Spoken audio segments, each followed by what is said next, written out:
Smash Factor. Ripping driver, going for it. Oh my goodness. How about that tee shot? That is crazy how far that is. Wow. John Daly, take a back seat, big fella. How about that drive? That's an aggressive line. Man, that is beyond long. Look at this. He's just driven the green. He has just driven the green. I guess hello world, huh? Welcome everybody to the Smash Factor Week 36 on the 2022-2023 PGA Tour, the Deere Classic. It is a happy 4th of July here. Happy 4th to everybody out there. This is a little bit later on Tuesday. I'll get this out. Still have all the content out this week, obviously with the holiday and stuff. We did a lot of our stuff last night, so I put off doing the pod till today. Get all the content caught back up tonight. We'll be back on schedule as we approach tomorrow night. Final thoughts, rankings, all that kind of stuff. Little hard to get fired up for this one for sure. There's some intriguing points there. The pricing on a couple have made it a little more interesting than I thought it was going to be. Last week was just I had a 4 or 6 cash. I was kind of happy about that, but it was an up top losing week. The bottom, middle and bottom of my pool was as good as it's been in a while. No Fowler. I don't know if I'd ever was going to get there. I dang sure wouldn't if I didn't think he's going to be 36%. I thought he'd be the highest owned, but not even that high. No Morikawa, and not sure I'd get there either. And basically I went, going JT and Matsu up top, for the most part as kind of the core, just destroyed what would have been a really, really good week. Other than that, but that happens, right? I don't know if I'm certainly not the Matsu one. The JT one, I don't ever really play him. I said that last week, but I felt like it was going to be a good spot. He was going to be way lower owned, and he was than even like Fowler. It was kind of like if not now, when? And now we get the answer is when. When does he bounce back? When if he can't. In the way he was losing some of the strokes around the green and stuff like that, it's a little worrisome to see. But everybody goes through it. Everybody has a downside in their game, and right now he's battling it. He's probably going to be, low 8,000s for the Open, and probably not very much owned. So do we take a chance there? Who knows? That's part of the DFS game that we play. The big, Ludwig Aberg. I'm actually happy he's 10-1 because I thought he was going to be 8,900, something like that, 92, enough up, but not enough where people are just going to be chalk city on him. Interested to see, especially this being a quieter week, not as much content sometimes or later content because, the holiday, American wise, is it a groupthink week? Do people just, I don't know. That'll be the interesting part because up top, there's no one that just, stands out as a must play. Cam Young's probably the most talented, not playing great at all right now, making cuts, but just not doing anything. Aberg comes on the scene and similar, he finished 40th last week and then he's got 2 top 25s, at Travelers and RBC, but a lot of unknown there for someone to click his name at 10-1. I really think that, seeing how him and Young are going to be this week could be huge leverage points. People may just go, I'll take Henley, who's got an 11th and a second here, coming in off 2 top 20s with the 19th and the 14th. Everything looks good to play him. Probably the highest owned, but McCarthy's right there too. $200 more. He's got a 34th and a 6th here. He's coming in off of a 20th and a 7th. So good form, pretty decent history, but am I paying 10-6 for Dylan McCarthy? I'm not. I know his game's coming around. He still relies on the putter to an extent.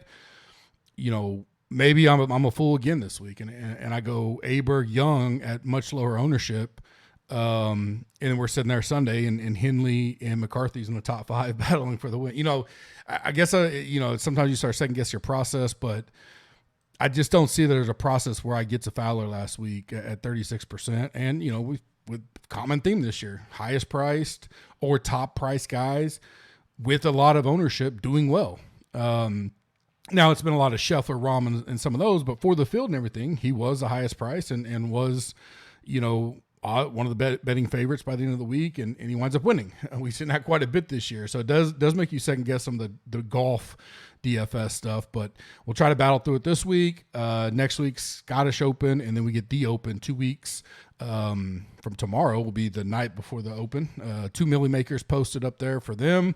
So, and then we get FedEx Cup, and we roll into college football. Our man Bobby Berger put out a little article yesterday, or maybe this morning, teasing us a little bit on college football, and then NFL rolling in as well. So we're looking forward to all that. Some more additions to the PGA dashboard happening this week. We'll have the wave splits and stuff back up. That looks like that'll be good to go this week. Slowly just bringing everything back over in new fashion form as we get through the year, and then we'll be fully loaded by the time we start the new season next year. If you'd like to join, links in the description. 7-day risk-free trial included with any membership. Listener League link is in the description. I did get that out early, so hopefully, now that I say that, I did not look up. I will do it right now. Who won last week? Pardon me on that.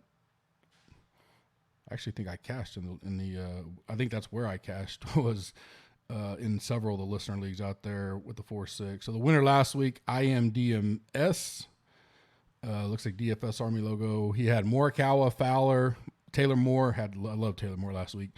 Will Gordon, Carson Young, and Dylan Wu. I like Dylan Wu a lot last week. But I had Morikawa, Fowler. That was a big deal. Big scores for them. 147, 136.5, 660 won it. I will send him a link as soon as I'm done with this. But if you want to get in this week's, hop in now. I think it's almost half full already. So let's get that thing filled up. We'll push for a big one for the majors like we always do.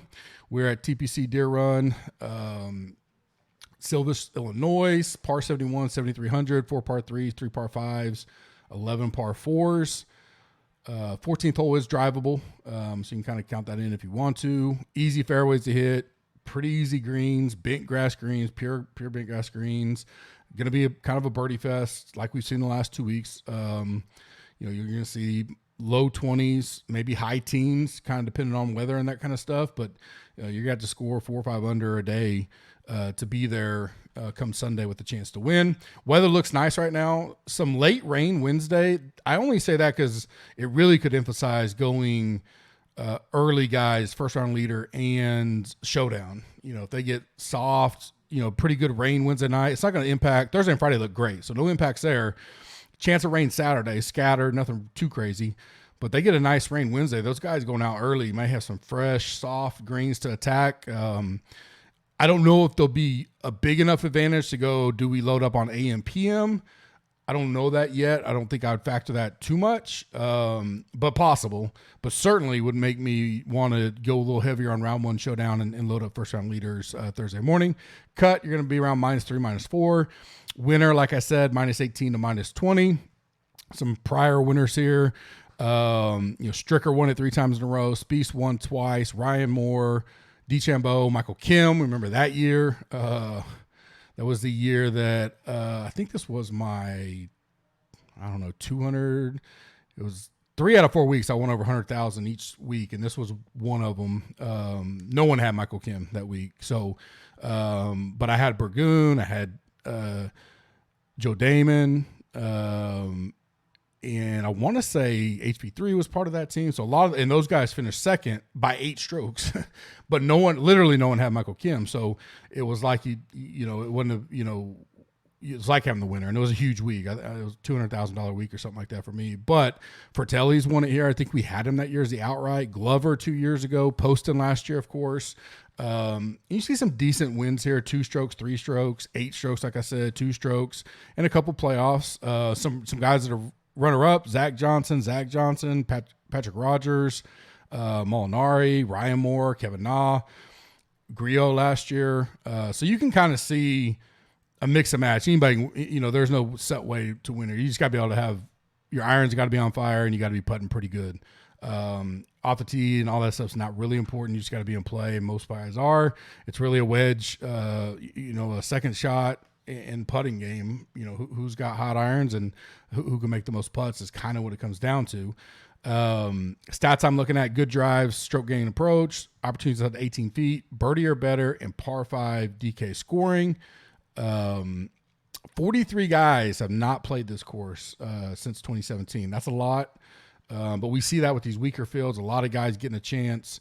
With the elevated events and stuff, that a lot of guys take these weeks off, allowing some new blood to get their chance. So, I mean, not quite a third, but, a pretty good chunk have never seen this course. Salary ranges, there's 4 in the 10K, 9 in the 9K, 10 in the 8K, 41 in the 7K, 91 in the 6K. So 132 guys, 7,900 or less. That's a ton. So really got to get the top right, and then figure out where you're going to go down below out of all those choices. Now, there's a bunch you can probably automatically cross out, but still, you only have 23 guys in the 8, 9, and 10K range. So I think that'll be an important part this weekend. And I don't think there's a huge difference. We don't have like Rahm, Scheffler dropping down to 9K, 8K guys. It's Russell Henley and McCarthy and, even Young and Aberg and stuff dropping down to Shank, Cole, Hadwin. So a fine line on all these guys. I think you could go many different ways this week. Same format for me. We'll keep it rolling, get through it, get out here so you guys got time to listen to this maybe tonight or tomorrow when you get back to work. Sweet 16, 3 that I like, and a bubble boy. Fade of the week, sleeper of the week, gut feel plays. Then we'll do betting, top 5 that pop and 2 long shots provided by Underdog and Price Picks. Then I'll get my preliminary one and done, and we will call it a day. 9K and above, Taylor Moore. I'll go back there. Liked him last week. Obviously, a big price jump. You can't really get sticker shock here this week. This just is what it is with the field. Wasn't coming in with really great form, but the stats were still there. He just had, a little rough patch. 4th last week, 24th here last year. We know he can get hot with the putter. Stat-wise, he's 17th overall for me, 9th in birdie or better, 12th in good drives. Definitely go back there for that price, 9,400. Eric Cole, mentioned this several times. He can compete in many different formats, tough, scoring. He's been there 3 straight made cuts coming in, RBC. He finished 6th, 24th at the Travelers. He did not play last week. He did that tournament that he does every year. I think it's a memorial type tournament, but he's back this week. 3rd in birdie or better, 20th in approach, 21st in putting, 33rd in par 5 DK scoring.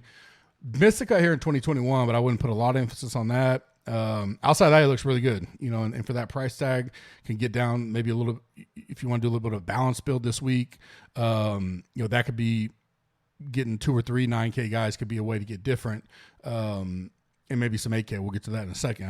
I think 8K may be a little chalkier than what we typically see.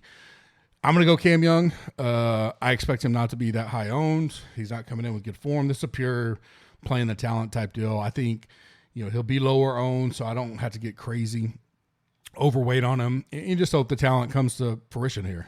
Does he something catch fire? And we know he can go. We know he can go low as well. He's, he can grind out. He's done that. And he's also scored, minus 20, 21 several times. So pure talent deal. Unless for some reason everybody starts moving to him. I don't want to play a chalky Cam Young, but I definitely will play a 10 to 12% Cam Young in a field like this all week long. Shanks, 9,500. Bubble Boy, because I do think he'll probably get a lot of love. We liked him last week, finished 7th. A lot of people liked him. He returned for him. He's got a 4th here and a 6th here mixed with a miscut and a withdrawal. Stats look good. Putting looks good. Really only reason for a Bubble Boy for Shank is I do think he could be one of the higher owned, especially in the 9K range this week. But I do like him. We'll see where the ownership kind of falls in while we get to this point tomorrow. 8K range. I don't know if all the 8K range is going to be, but I do think like Jaeger, I would imagine is going to be talked about a bunch. I hadn't listened to, I've listened to one pod so far.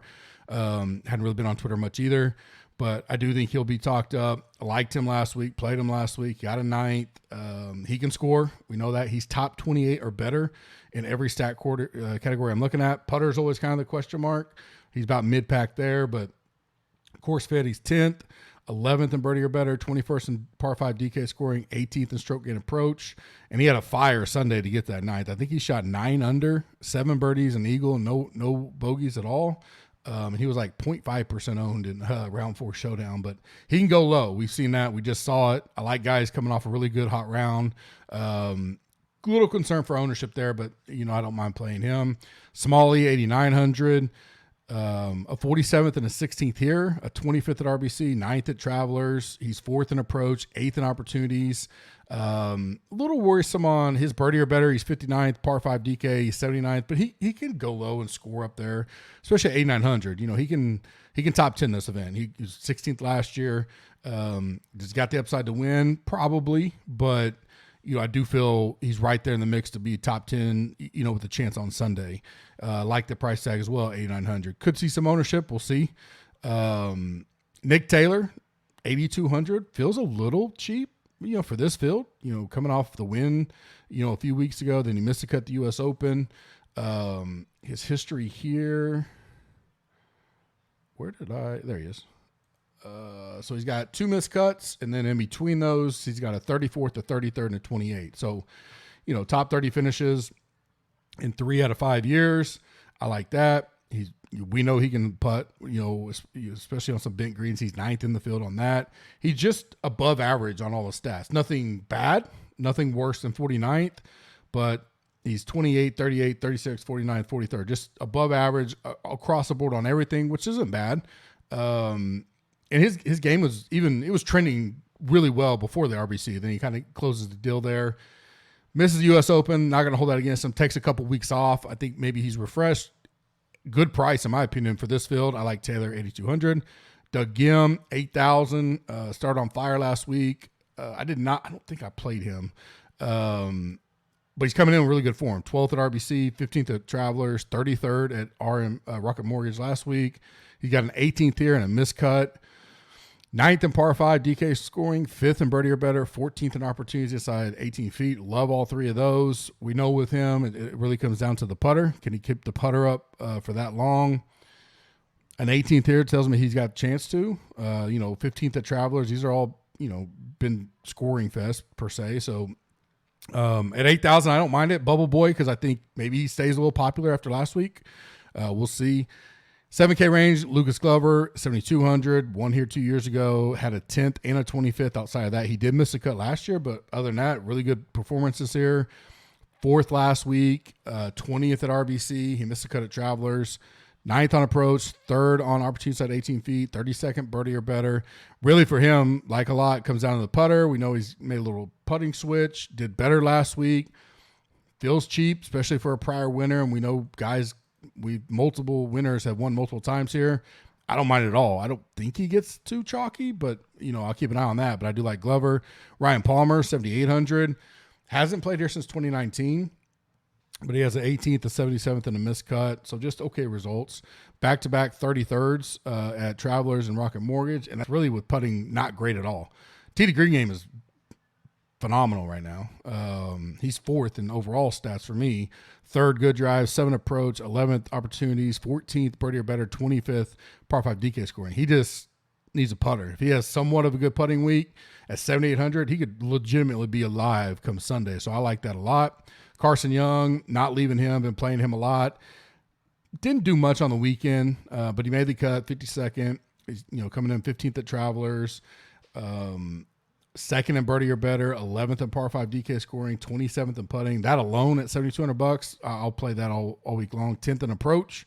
I like a lot about him too. So, these pieces in that mid 7K range can really balance out a build if you're going, maybe 2 9K and 8K, and then you fill in some 7s and not really even touch the 6s. Callan Tarrant.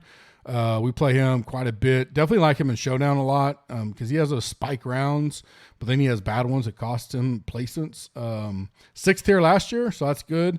A 43rd, a 33rd, and a 29th the last 3 tournaments coming in this week. He's average across the board in the stats, nothing that sticks out. Putting, he's not good on bent, but we know he can just get hot. He's just a guy – I don't know if I get there with him fully this week. That's why he's kind of bubble boy. He's definitely a guy that would be on my, Showdown watch list. But I can play some of him, especially in MME type stuff this week. But that, there's a reason for the bubble boy type there. 6K range, Ryan Gerard, $6,600, 17th last week. Stats are pretty good. Putting is really need a good putter to have a good week. 21st in approach, 22nd in 18 opportunities at 18 feet, 24th in par 5 DK scoring. I like all that. Don't know how much I go down the 6K range, but he's one that I don't mind. Smotherman, he's another guy I definitely don't mind playing first round leader and round 1 showdown. He seems to come out on fire. Can struggle at times to put 4 rounds together, but a 14th last week and 18th at RBC. He missed a cut here last year, but 19th in recent form, 29th in putting at 6,800. I don't mind him. Sig, a little bit popular lately, but I don't think too crazy this week. $6,900. 16th here last year. 12th at RBC, 52nd last week. Another guy, good on approach. His birdie or better in par 5 probably has me a little worried on that.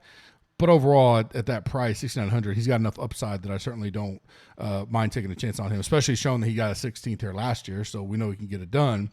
MJ Defoe is my bubble boy. Where did he go? $6,900. Has not played here. 9th last week, 43rd at RBC, missed a cut at Travelers. He's got his approach, his irons are real shaky at times, but if they catch fire, the rest of his game is good enough that, he's a guy that's a maybe for me. I don't like a lot of 6K guys this week at all, really, because I'm not willing to. I don't mind. There's a lot in that lower 7K range. We'll get to some of my gut feel plays, but, that 7 to 7,500 that I can go to, and I just feel a little bit better, and I'm not worried about spinning up this week. I don't. I can wind up fading. We'll get to it right now. A fade of the week. It's going to be McCarthy or Henley. I'm not playing both of them. I may fade both. I'm not playing both for sure. Right now, I'd fade McCarthy, and I would still play Henley, mainly just because his irons have been so good right now. And we know it's always putter for him. But the good finishes here, 11th and 2nd, 19th and 14th coming in. If I played one of the two, it's probably Henley. I definitely not playing both. So the fade right now would be McCarthy, and I may wind up fading both of them and just taking my chances there. Sleeper of the week for me, Chesson Hadley, $7,100. Pretty good history here. 25th, 72nd, 34th, and 10th. So 4 straight made cuts. Got the upside. 3 of them are inside the top 34 with the top 10. Coming in with decently quiet, good form. 43rd. 24th, 33rd, stat-wise, 28th, 25th, 21st, par 5 DK scoring, 91st. That's a little shaky, but putting, he's 15th, course fit, 19th, $7,100. I don't think he's going to be super high owned, less than 5% probably. I like that. Some gut feel plays I like. Michael Kim, 7,600. Kevin Yu, 7,300. Higo, 7,100. Patrick Rogers, 8,300. Dylan Wu, 7,500. All those guys, I think, got good upside this week and enough positive signs that they're going to wind up being in the pool. Do they make a core? We'll see by the time we get to tomorrow night, but they definitely would be in my MME pool as it stands now. Betting, links in the description for underdog and prize picks. Use the code GUP, dollar for dollar match up to $100. They got the best balls. They had the FedEx best ball up for golf. I really liked that last year. That was their debut of it. I enjoyed it. I'll be playing it this year. And then they had the big NFL best balls that are going to be getting really, really popular now that we're in July. And then prize picks. I'll put out my prize picks round 1 on Wednesdays, and I do it every night with the matchups. My top 5 that I like right now, Griot, 30-1, Taylor Moore, 30, Carson Young, 60, Yeager, 30, Smalley, 35, 2 long shots, Ryan Gerard, 175, and Sig, 125. I wouldn't mind getting Cam Young if he gets closer to that 20. I see him at 18 right now. I may still go there. We'll see. My one and done, I don't mind him. He may go under own there. Aberg's a choice. I do worry some about people go, well, I like Aberg, but I'm not going to spend 10-1. I really don't want to bet him at that price, so they use him as one and done. So he may, if you're catch-up mode, I don't know if I go there. I like Taylor Moore. I think he can win again. Yeager, probably more popular, so if you're in catch-up mode, maybe not. Then Eric Cole. Those are kind of my top 5 right now. We'll finalize those tomorrow. Before we wrap up, so next week, I don't know if I have a pod or not. I hadn't missed a pod in I don't know how long. We have a work convention Monday through Thursday. So it's going to be all efforts just to get as much of the premium content out as possible. It is a Scottish Open. I think it even starts Wednesday night, which isn't good for me. I'd rather it be Thursday, give me more time. But I will try to do the pod. If not, all the premium stuff. That'll be my number one focus, is getting the members taken care of with as much information as I can get out. It's an off-site meeting, so I'll be away. Leave Monday morning. Don't get back till probably late afternoon Thursday or so. So if I don't have the pod next week, that is why. But if you're a member, I'll have as much of all the key stuff out, if not all of it. My goal is to have all of it, but I need to see how the schedule looks and everything like that. And then the nice thing is we get back Friday. Pricing probably comes out Friday for the Open, so we get rolling on the final major. Looking forward to that as well. If you'd like to join, again, links in the description. Risk-free 7-day trial included. Hope you guys have a great rest of your 4th, and we'll talk to you soon.